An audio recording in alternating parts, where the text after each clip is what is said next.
Freud est un penseur difficile et sans concession, et son message est, somme toute, assez simple, et il consiste à nous dire, voilà, c'est comme ça que nous sommes, pas autrement. Ce que nous demandons, c'est tous la même chose. Il le dit d'une façon pathétique à la fin de Malaise dans la civilisation. Ils demandent tous la même chose. Ce qu'ils veulent, c'est être aimés. Et bon, c'est pas condamnable, hein. Mais il nous dit, ben voilà, il y a des difficultés qui tiennent à la façon dont l'homme est fait, dont il s'est construit, à la fois à travers le temps et aussi à cause des particularités de son organisation biologique. Et que, en effet, la dimension du conflit est une dimension inéliminable avec laquelle il faut vivre toute sa vie, mais dans ce qui doit nous pousser, au contraire, à essayer d'abord de voir clair dans ces conflits. Les gens pensent toujours qu'il faut commencer par résoudre les conflits, mais on ne peut pas résoudre des conflits dont on ne voit pas la véritable nature. Le conflit le plus basal, le plus profond et le plus indépassable, c'est le conflit à l'intérieur de la sphère pulsionnelle entre les deux grands groupes de pulsions. Et c'est donc ce conflit le plus radical possible entre les deux grands groupes de pulsions, conflit quasiment inconciliable, qui va opposer à la fin de son œuvre, enfin à la fin, à partir de 1920, les pulsions d'amour et de vie, qu'il baptise du nom d'Eros, autre figure de la mythologie grecque, et qu'il va opposer aux pulsions de destruction et pour lesquelles il ne se réfère à aucun contenu mythologique précis. Alors, vous voyez bien que c'est ce caractère radical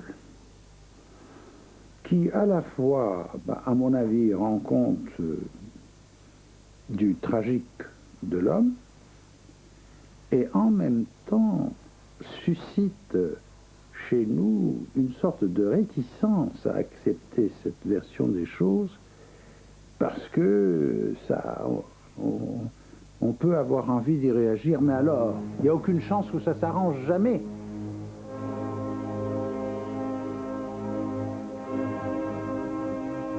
Concernant ces forces de destruction, je ne crains pas de dire que c'est le problème le plus épineux de la psychanalyse. C'est probablement le concept de Freud qui suscite aujourd'hui le plus de réserve et le plus de rejet. Alors, il importe d'abord bien comprendre, parce qu'on dit quoi? Les pulsions de destruction, oui, on voit bien qu'il y a des guerres partout, il y a de la criminalité, il y a de la délinquance, c'est pas du tout ça que Freud dit. Et là encore, il faut faire la différence entre cette espèce d'assimilation assez imprécise de ce qui est dans l'air du temps avec les mots qu'on utilise pour les qualifier et l'articulation d'une conception qui est autrement charpentée. Pour Freud, la force de destruction initiale est tournée vers l'intérieur. Autrement dit, c'est la force de destruction qui habite l'intérieur d'un sujet ou d'un organisme. Et l'agressivité exprimée ne représente que une fraction de celle-ci qui peut être défléchie vers l'extérieur. Autrement dit d'une façon schématique, on pourrait dire que que toutes les guerres, en somme, préviendraient la menace d'une guerre civile potentielle.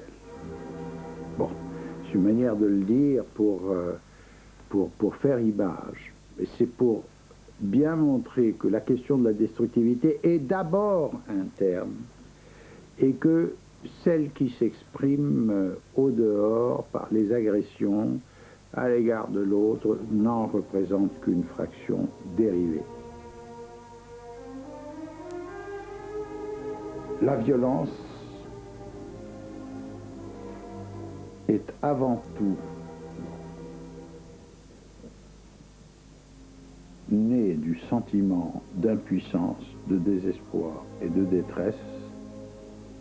Et on tombe sur le paradoxe que pour pouvoir supprimer cette détresse et ce sentiment de désespoir, c'est soi qu'il faudrait supprimer.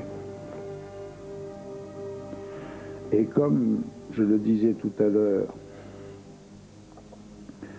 comme il faut reprendre la chose sous l'angle du conflit généralisé, eh bien, ce sentiment de désespoir, de détresse et de haine de sa propre impuissance, eh bien, est attiré dans l'autre sens par, au contraire, un désir de survie, un désir de réaction, et qui amène à ce moment-là les agressions extériorisées, les agressions sur l'autre.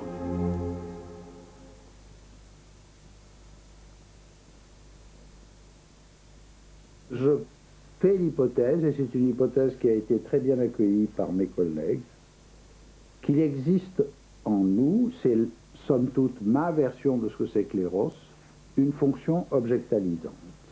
Ça veut dire quoi? Ça veut dire que c'est une fonction qui non seulement insiste sur les liens que nous nouons avec nos objets, lesquels objets contribuent à nous constituer. Ils font partie de nous. Ils ne sont pas à l'extérieur comme quelque chose avec qui nous avons des relations. Il y a une partie qui est, je dirais, intégrée à la texture de nous-mêmes. Quand vous dites moi, vous croyez dire moi tout seul, en fait, vous parlez d'un moi qui a été fait en partie par des objets qui l'ont marqué et dont il ne se rend pas compte. Bien. Et que donc la fonction ne se limite pas à ces relations, mais que je dirais que la fonction objectalisante consiste à postuler que nous passons notre vie à créer des objets. À côté des objets qui nous constituent ou des objets avec qui nous sommes en relation, nous créons des objets. Alors, nous créons des objets, ça ne veut pas simplement dire que nous créons des objets matériels. Ça veut dire que nous créons à l'intérieur aussi des objets psychiques. C'est-à-dire que, par exemple, notre travail devient un objet. C'est-à-dire que ce que nous sommes en train de faire ici, l'objet, ce n'est pas la caméra. L'objet, c'est la fonction de filmer. C'est ça l'objet. Et c'est une autre acception de l'objet. Et c'est pour ça que je crois que cette fonction objectalisante, elle est à l'infini, et nous passons notre vie à créer des objets, à constituer des objets, à abandonner certains parfois, à en trouver d'autres, et à donc vivre de ces développements que nous devons à nous-mêmes, à ce que la vie nous apporte, à ce que nous en faisons, etc. Et à côté de ça, nous avons une fonction qui est exactement inverse, et que j'appelle fonction désobjectalisante, et qui est ma version de la pulsion de destruction. C'est-à-dire qu'à côté de ce mouvement, il y a un mouvement qui pousse au contraire à, dans un premier temps, déqualifier les objets, et dans un deuxième temps, les éliminer. Déqualifier les objets, ça veut dire quoi? Ça veut dire que l'objet, quand il a une importance pour vous, c'est à cause de ce qu'il a de singulier, d'unique et d'irremplaçable. C'est ça qui en fait un objet d'investissement. C'est ça qui fait qu'il importe pour vous. C'est qu'il est unique et qu'il est irremplaçable. Quand vous déqualifiez un objet, ça veut déjà dire que un objet en vaut un autre. Il est interchangeable, il est remplaçable. Et puis, dans un dernier temps, que cet objet subsiste ou disparaisse, ça ne vous fait ni chaud ni froid. Alors en effet, bon, on a parlé du pessimisme freudien. Moi, pour moi, c'est beaucoup moins une question de pessimisme que de lucidité. Et quand il dit voilà ce que nous sommes et à nous de voir, eh bien, aussi ce qu'il nous dit à travers l'analyse, c'est que ces conflits, il est vain lorsqu'ils ont atteint un certain degré ou une certaine densité ou une certaine organisation, il est vain de penser qu'on va s'en tirer magiquement tout seul. C'est-à-dire qu'à ce moment-là, l'autre semblable, devient le moyen par lequel ces conflits s'élucident. C'est-à-dire qu'on se trouve là dans une situation finalement que les gens ont très mal comprise parce qu'on pense que la psychanalyse c'est la subjectivité. C'est tout à fait insuffisant parce que c'est une subjectivité qui, pour apparaître dans toute sa dimension, elle ne suffit pas qu'elle soit exprimée, et elle ne suffit pas non plus qu'un autre vous dise « je vous comprends », parce que ça, n'importe qui peut vous le dire. Il faut que cette subjectivité passe par l'écoute d'un autre, qui l'entend d'une certaine manière, et vous la renvoie. C'est-à-dire que la psychanalyse, ce n'est pas un dialogue, c'est une relation à deux où on ne parle que d'un seul.